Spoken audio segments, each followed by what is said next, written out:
Hi everybody, this is Boogess Reviews, and today I'm going to be doing a review on the DC Multiverse CW Martian Manhunter figure. So before we take a look at Martian Manhunter, let's take a look at the accessories that he comes with. So first up, he comes with the left arm of the Clayface Build-A-Figure. Like I said many times before in my reviews, I've already built him, so that's already there. He comes with alternate hands. These are the fisted hands that come on him. And these are the ones I prefer, but he does come with alternate open hands. Let's go ahead and pop those off. Oops. They do come off pretty hard because they're kind of that weird joint. Well, it's really a peg. It almost reminds me of a ball peg, but it's not quite.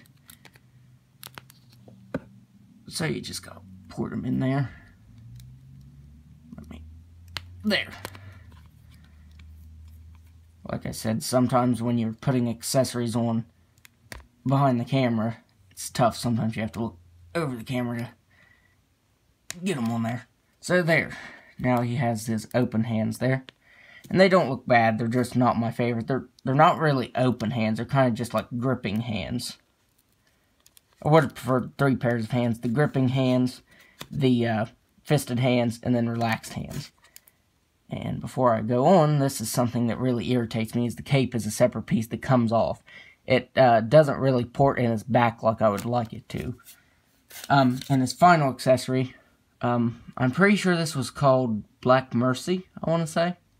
It's this alien spore, and it's been quite a while back since I watched the episode.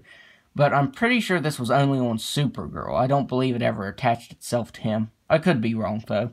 I don't really watch too much Supergirl.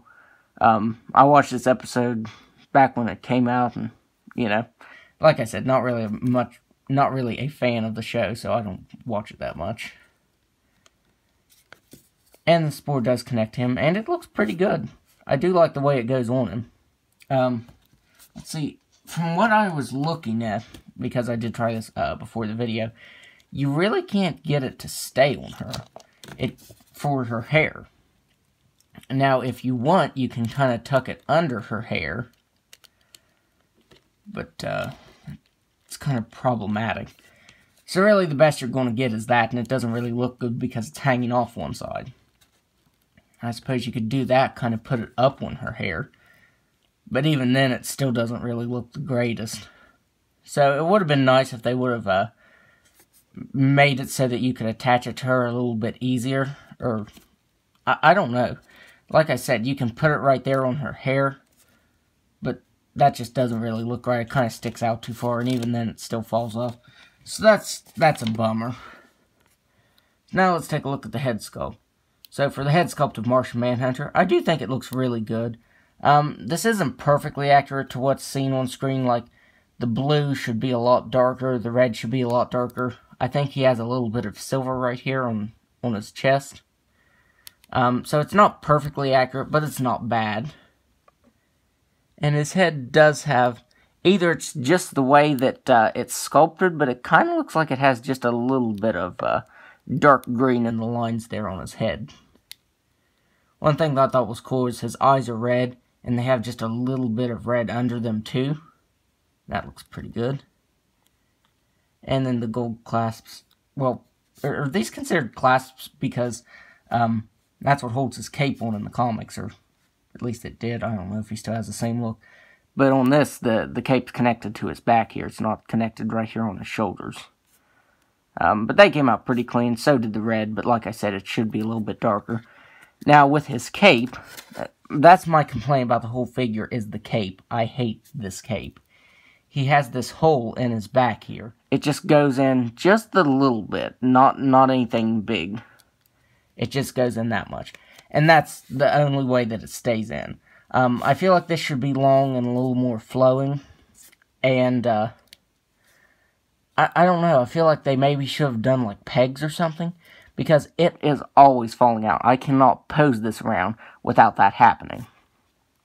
And, it does have a little bit of texturing. Like right here on the shoulder pads.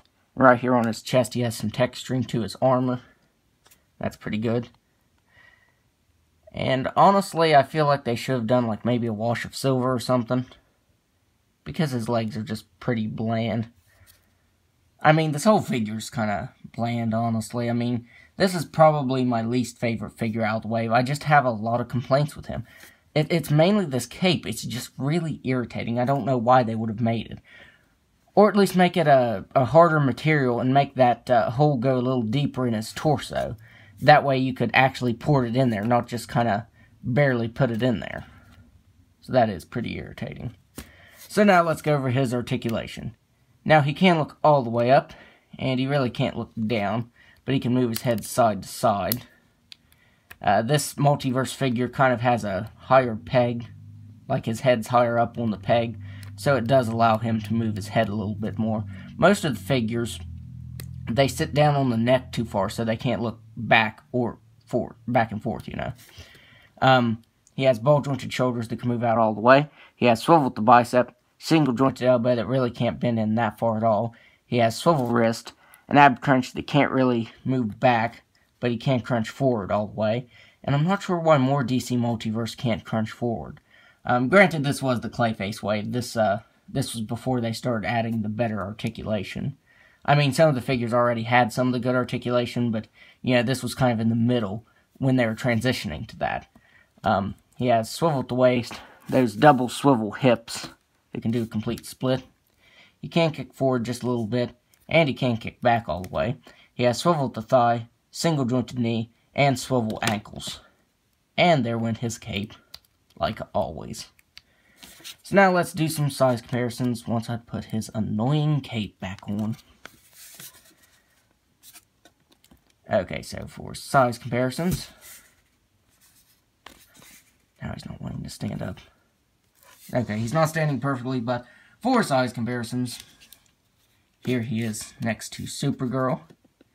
And I feel like he should be a little bit taller than her. I mean, they're standing at just about the same height. And I think he should be a little bit taller than that.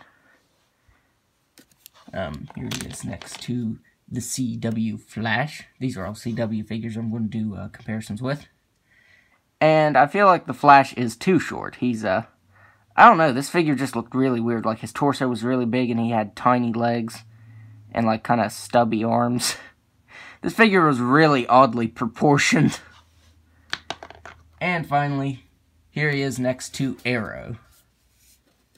And Arrow doesn't look perfectly show accurate, but I think that it's still a really good figure. So, overall, this is probably my, well, not probably, it is. This is my least favorite figure out of the Clayface wave, just because I have, like, it's not perfectly accurate, but I can let that slide because, you know, if it would have had better articulation and the cape wouldn't have been so irritating, I probably would have recommended it more. But right now, he's my least favorite figure from the wave. So, that's my review. If you like this review, be sure to hit the like button and subscribe to my channel. Thanks for watching.